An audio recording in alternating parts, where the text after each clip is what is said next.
If your gecko's looking a little too skinny, well, here are 5 tips to help them gain weight, and watch to the end because the last tip is the one that helped me the most. Number 1 on the list is parasites.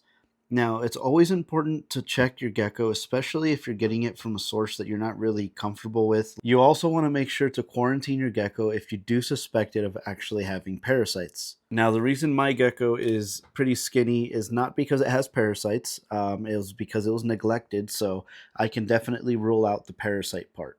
Number 2 on the list is to make sure to feed your gecko an insect diet. Although your gecko can get by with just eating some kind of crested gecko diet like Rapashi or other brands like that, it is always important to know that even in the wild, crested geckos do eat bugs.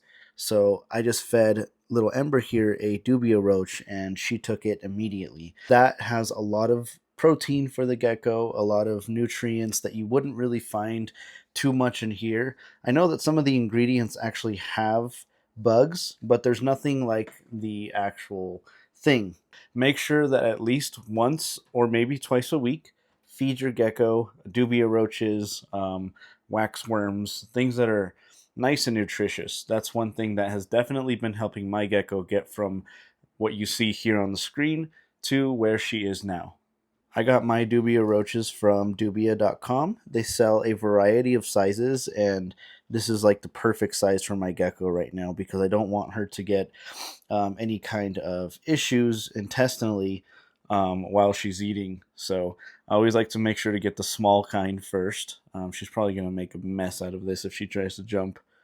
You can already see her wanting it really bad. So looks like she wants more. I'm going to give her a few more, and then that'll be it for the week. And there it is.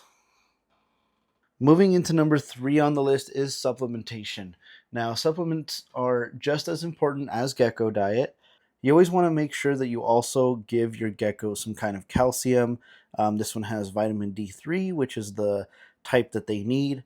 I have a light that does produce UVB, but it doesn't get all the way through all the time. So, and they are nocturnal, so I like to actually have the lights off a little bit more than I have the lights on. Put this in their gecko diet. You can dust the crickets or dubia roaches, whatever you're going to feed them, in with the gecko, and it's a perfect supplement. You don't want to overdo it because either too much calcium or too little calcium in your gecko's system will actually both cause metabolic bone disease, which is something that is very scary and you don't want. But don't worry, even as a beginner, I would feed them calcium and I never gave them too much. So I would just say once a week is perfect for your gecko. And you don't have to put a lot. It's literally just a pinch that you put in with your gecko diet, or you dust the crickets or dubia roaches, and then that's what they eat. Number 4 on the list is going to be husbandry. One of the main things you want to make sure of is that your enclosure is up to par with what they need to survive. And I don't just mean, hiding places or the size of the enclosure, but I also am talking about temperature, humidity, and substrate. So here in this room, it stays about a 70 to 73 degree range. So, and that's in Fahrenheit. So it's perfect for these crested geckos. That's actually what they get in the wild. I don't give the plants any fertilizer and they're definitely flourishing. So I know that the bioactive system is working perfectly. One tip to be able to keep the humidity in a screen top is to use this kind of material. You can get it at any reptile store and it just helps keep the humidity inside. You want to have a higher humidity, anywhere from like 60 to 80% humidity for these crested geckos, and then they're going to do just fine. And one thing to note is to always make sure to mist your enclosure. Misting your enclosure is going to help them drink water. It's going to help the humidity stay up higher.